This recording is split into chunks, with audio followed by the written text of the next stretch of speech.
اللہ تعالیٰ کے مسلمانوں پر جو بے شمار احسانات ہیں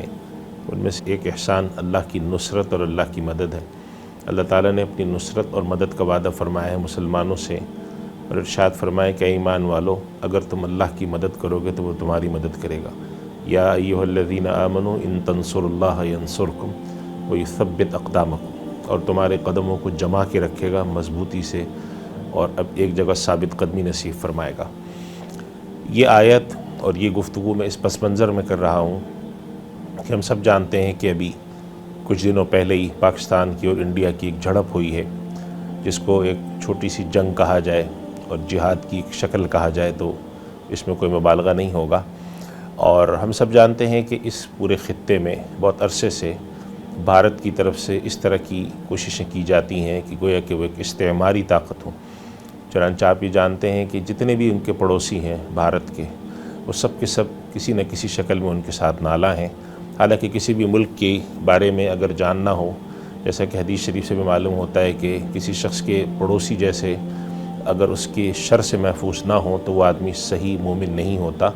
تو یہ معیار جیسے انسانوں پر لاگو ہوتا ہے ویسے یہ اداروں پر بھی لاگو ہوتا ہے اور ملکوں پر بھی لاگو ہوتا ہے۔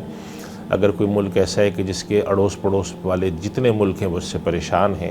تو اس کا مفہوم یہ ہے کہ وہ ملک ایسا ہے کہ اس کی کوئی استعماری خواہشات ہیں۔ چنانچہ یہ اس طرح کی چیزیں مدتوں سے سننے میں آتی ہیں کہ پاکستان کے خلاف پیش قدمی کی جائے گی، پاکستان کے اندر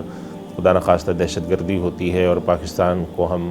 سبق سکھائیں گے۔ حالانکہ ہمارے ملک کے اندر جو بے چینی اور بدامنی ہے، اس کے اندر ان طاقتوں کا جتنا کھلا ہاتھ ہے وہ کسی سے پوشیدہ نہیں ہے۔ خود ان کے اپنے یہاں سے بھی، خود بھارت سے بھی ایسی آوازیں اٹھتی ہیں جس سے معلوم ہوتا ہے کہ وہ ہمارے ملک میں ہونے والی بہت ساری چیزوں کی پشت پناہی کرتے ہیں اور وہ چاہتے ہیں کہ ہمارے ملک میں بدامنی رہے۔ چنانچہ اس معاملے میں جب انہوں نے پیش قدمی کی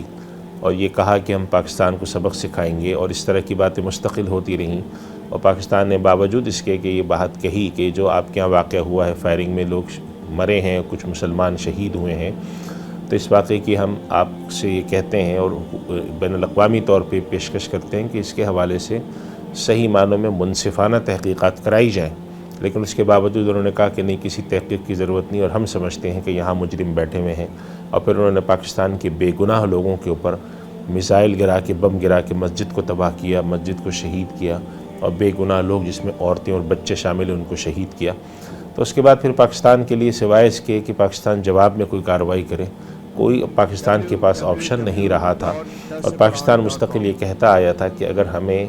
دیوار سے لگانے کی کوشش کی گئی تو ایسا نہیں ہوگا کہ ہم بآسانی اپنے پہ ہونے والے ظلم کو برداشت کریں، ہماری طرف سے رد عمل آئے گا، اور پھر وہ رد عمل اپنی انتہا کی حیثیت سے آئے گا۔ اللہ تعالیٰ نے اس طرح کا ایک واقعہ پیش آیا، اور اللہ تعالیٰ نے اس کے نتیجے میں ہمارے ہاں جو 2-3 چیزیں عطا فرمائی ہیں اس پر ہمیں شکر گزار ہونا چاہیے۔ پہلی چیز تو یہ کہ اللہ تعالیٰ نے اس کے اندر اخلاقی طور پہ اور جنگی طور پہ ایک برتری نصیب فرمائی، اور اس کی شہادت باہر سے لوگوں نے بھی دی کہ جیسا توقع کی جا رہی تھی ان لوگوں کی طرف سے کہ ہم آئیں گے اور ایسا کر دیں گے، ملک کے اندر گھس جائیں گے، اور جیسا ان کی میڈیا پہ تشہیر ہوئی کہ تقریباً آدھا ملک جو ہے وہ قبضے میں آ چکا ہے، تو اس کے بالکل برخلاف ان کے سامنے یہ چیز گئی، اور بلکہ ان کو پسپا ہونا پڑا، ان کے جہازوں کو گرنا پڑا، اور ہمارے یہاں سے جن حضرات نے جا کر بے جگری کے ساتھ لڑائی کی اس کے نتیجے میں ان کو کافی نقصان پہنچا۔ دوسری بات یہ ہے کہ اللہ تعالیٰ نے مسلمانوں کو جس طرح کی قوت اور شہادت کا جذبہ دیا ہے، اس کے نتیجے میں ہمارے یہاں سے لوگوں نے جس طرح کے تصاویر میں آیا کہ انہوں نے جانے سے پہلے اپنا الوداعی پیغام یہ لکھا، جس کے اندر لکھا کہ ہم اگر وہاں جا کر اس کارروائی کے اندر دنیا سے چلے جاتے ہیں تو ہم شہید ہیں، اور اگر کامیاب لوٹتے ہیں تو ہم غازی ہیں۔ تو یہ ایک جذبہ۔ اور تیسری بڑی نعمت اللہ تعالیٰ نے کہ ہمارے ملک کے اندر تمام طبقات میں جو بہت مدتوں سے بسا اوقات اختلافات کی وجہ سے ایک دوسرے کے خلاف دل میں کدورتیں ہوتی ہیں، اور سب ختم نظر آئیں اور سب متحد نظر آئے، تو یہ ساری نعمتیں ہیں۔ اور آخری جو سب سے اہم بات ہے کہ اللہ تعالیٰ نے اس چیز سے مدد فرمائی جو کہ اللہ تعالیٰ نے وعدہ کر رکھا ہے کہ اللہ تعالیٰ مسلمانوں کی مدد فرماتا ہے بسا اوقات رعب کے ذریعے، اور رعب ایسا ہوتا ہے کہ جب لوگوں کے اوپر اس معاملے کی دھاک بیٹھتی ہے کہ جن کے خلاف ہم نے کارروائی کی ہے وہ اتنے نہتے، اتنے کمزور ایسے نہیں ہیں کہ وہ ہماری کارروائی کے خلاف کھڑے نہ ہو سکیں، بلکہ اتنے بڑے ملک کے جب وہ لگام ڈال سکتے ہیں تو پھر کوئی اور ملک بھی اگر پیش قدمی کرے گا تو وہ اس کے حوالے سے پیش قدمی کر سکتے ہیں۔ تو اس وجہ سے سارے لوگ مبارکباد کے مستحق ہیں۔ پاکستان کی تینوں افواج جو ہیں، بری، بحری اور زمینی فوجی، مستحق ہیں۔ حکومت کا جو صحیح معنوں میں اقدام ہے وہ بھی قابل تعریف ہے۔ لوگوں کی طرف سے جو باتیں کی گئی ہیں اور لوگوں نے حمایت کی ہے وہ بھی قابل تعریف ہے۔ یہ جذبہ بھی قابل تعریف ہے، اور جن لوگوں نے جا کر جواں مردی کے ساتھ، بے جگری کے ساتھ لڑا، ان کو اللہ تعالیٰ اجر عظیم عطا فرمائے۔ جو دنیا سے چلے گئے، ہمارے بہت سارے فوجی ساتھی، ہمارے اسکواڈرن لیڈر بھی شہید ہوئے ہیں، اللہ تعالیٰ ان سب کے مراتب بلند کرے اور ہمارے دل میں یہ بات پیدا کرے کہ اللہ کی طرف لوٹنے میں اور اللہ کی طرف رجوع کرنے میں ہی ساری بہتری اور فضیلت ہے، اور اللہ تعالیٰ ہمارے ملک کو ہمیشہ قائم و دائم رکھے، اس کے اندرونی اور بیرونی دشمنوں سے ہمیں محفوظ رکھے، اور اپنے نبی صلی اللہ علیہ وسلم